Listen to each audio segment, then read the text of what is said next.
Hello students, तो चलो આપણે સંસ્કૃત ગ્રામરમાં હવે સમાસ જોઈએ। તો સ્ટુડન્ટ્સ, સમાસ તમારે 2 માર્ક્સના આવે છે। 52મો અને 53મો પ્રશ્ન છે વિભાગ ડીમાં। કુલ 4 સમાસ આપણે શીખવાના છે। દ્વંદ્વ સમાસ, તત્પુરુષ સમાસ, કર્મધારય સમાસ અને બહુવ્રીહી સમાસ। આ 4 સમાસ આપણે શીખવાના છીએ। ચલો સૌથી પહેલું શરૂ કરીશું દ્વંદ્વ સમાસ। દ્વંદ્વ સમાસના 2 પ્રકાર છે। જો દ્વંદ્વ સમાસ કોને કહેવાય?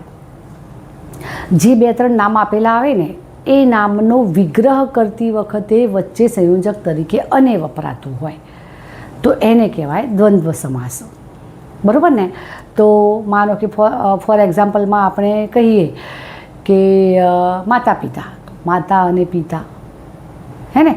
પછી વર વધુ, વર અને વધુ, આ પ્રમાણે જે કહીએ ને આપણે એ પ્રમાણે બ્રહ્મા વિષ્ણુ મહેશ, તો બ્રહ્મા અને વિષ્ણુ અને મહેશ એમ આપણે જે કહીએ તે। તો જે નામ આપેલા હોય એને વિગ્રહ કરીએ વચ્ચે અને વપરાય તો એને કહેવાય ઇતરેતર દ્વંદ્વ સમાસ। ઇતરેતર એને દ્વંદ્વ સમાસ કહેવાય। દ્વંદ્વ સમાસના 2 પ્રકાર છે, હા, ઇતરેતર દ્વંદ્વ સમાસ અને સમાહાર દ્વંદ્વ સમાસ। આ બંને જે પ્રકાર છે એ બંને પ્રકારને આપણે એક્ઝામ્પલ સાથે જોઈએ। પહેલો જોઈશું ઇતરેતર દ્વંદ્વ સમાસ।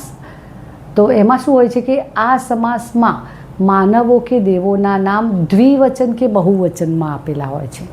માનવોના નામ હોય, દેવોના નામ હોય, ઉપરાંત બીજા પણ આપેલા હોય, પણ બીજા નામ જે કોઈ પણ નામ આપેલું આવે ને જોડાયેલા નામ, એ નામ દ્વિવચન કે બહુવચનની લાઈનમાં જ આવશે। જો આપણે આગળ કરતા શીખી ગયેલા છે નામ બધા, તો રામઃ, રામૌ, રામાહા, સીતા, સીતે, સીતાહા, મુનિઃ, મુનિ, મુનયઃ, નદી, નદ્યૌ, નદ્યઃ, ભાનુઃ, ભાનુ, ભાનવઃ, હા ને?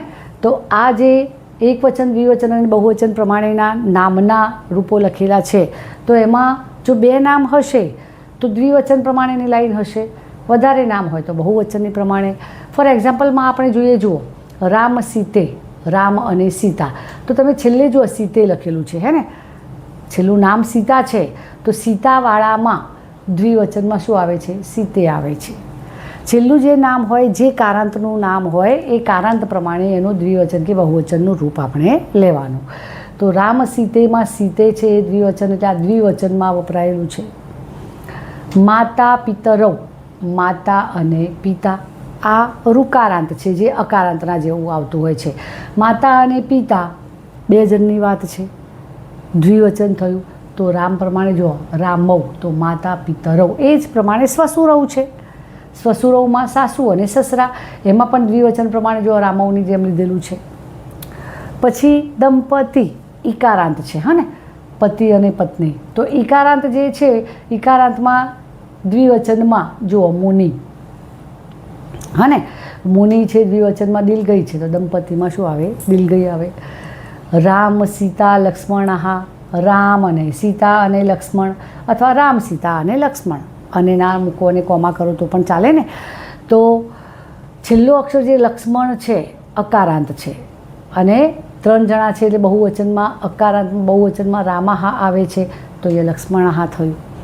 અને વળી નામ જુદા પણ આપેલા આવે, હા, બ્રહ્મા ડેશ કરીને વિષ્ણુ ડેશ કરીને મહેશ, આમ પણ આપેલા નામ આવે, હા।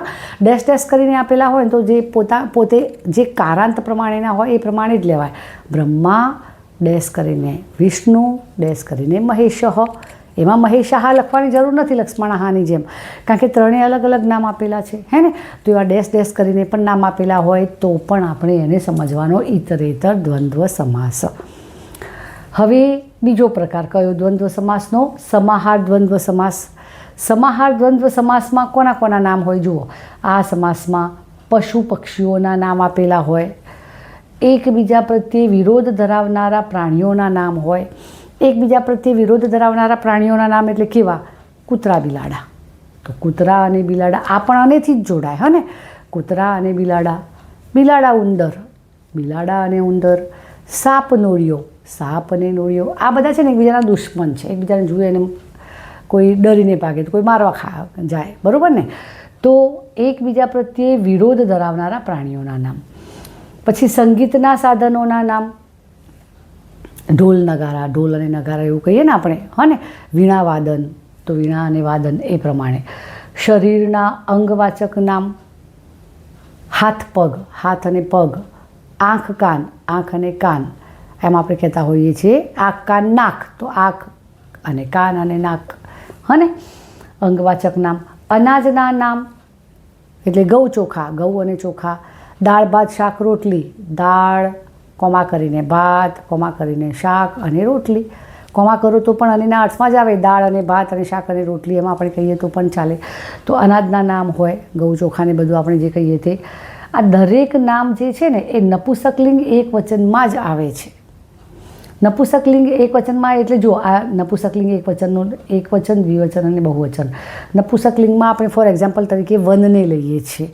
વનમ, વને, વનાની. તો એક વચનમાં જુઓ વનમ લાગેલું છે ને, તો એટલે આપણે કૌંસમાં લખ્યું છે, જુઓ પાછળ મ લગાડેલો હશે અથવા અનુસ્વાર લગાડેલો હોય છે. મ ના હોય તો અનુસ્વાર કરેલો આવે. અનુસ્વાર કરો તો એ મ બોલાય, મ લખો તો એ મ બોલાય, ખોડો મ કરેલો હોય પાછળ, હા ને. તો આમાં ને આમાં ડિફરન્સ શું છે? ઇતરેતર દ્વંદ્વ સમાસના જે નામ હશે એ દ્વિવચન કે બહુવચનમાં આવે છે, જ્યારે સમાહાર દ્વંદ્વ સમાસના નામ જે છે તે નપુંસકલિંગ એક વચનમાં આવે છે. એક્ઝામ્પલમાં જોઈએ, અહીં નકુલમ, સાપ અને નોળિયો, જુઓ પાછળ મ છે. અક્ષીકરણમ, આંખ અને કાન, મ છે. વ્રીહિયવમ, ઘઉં અને ચોખા. હસ્તપાદમ, હાથ અને પગ. તો હવે આ બે, માનો કે તમારે તો કૌંસમાં સમાસના નામ લખેલા જ આવે છે સ્ટુડન્ટ્સ, હા. પણ જો કૌંસમાં બે સમાસ, દ્વંદ્વ ઇતરેતર દ્વંદ્વ સમાસ પણ લખેલો આવે ને સમાહાર દ્વંદ્વ સમાસ પણ લખેલો આવે, અને પછી જે આપેલું હોય એક્ઝામ્પલને ઓળખવાનું, ભાઈ બેમાંથી કોઈ પણ એક દ્વંદ્વ સમાસ છે તમે લખો, તો પછી આ બે દ્વંદ્વ સમાસની વચ્ચેનો ડિફરન્સ કયો હશે? જો નોંધમાં લખ્યું છે, જે બે ત્રણ નામ સાથે આપેલા હોય તેમની પાછળ જો મ કે અનુસ્વાર કરેલ હોય ને તો એને સમાહાર દ્વંદ્વ સમાસ સમજવાનો. કારણ કે જો સમાહારમાં જે પણ એક્ઝામ્પલ છે નપુંસકલિંગ એક વચન પ્રમાણે જ આવતા હોય છે ને, હા ને. એટલે પાછળ મ લગાડેલો હોય છે. જો પાછળ મ હોય તો એને સમજવાનો સમાહાર દ્વંદ્વ સમાસ, અને જો પાછળ મ કે અનુસ્વાર ના કરેલું હોય તો એને ઇતરેતર દ્વંદ્વ સમાસ સમજવો. બરાબર ને? કારણ કે આમાં તમે જુઓ ક્યાંય મ નથી છેલ્લે, હા ને. નથી ક્યાંય મ એટલે આપણે એને તમારે ઇતરેતર સમજાય. જ્યારે આ બધા મવાળા છે એને સમાહાર દ્વંદ્વ સમાસ સમજાય. બરાબર ને? તો સ્ટુડન્ટ્સ આપણે અહીંયા દ્વંદ્વ સમાસ લઈ લીધો. હવે તમે આનો સ્ક્રીનશોટ લઈ લેશો.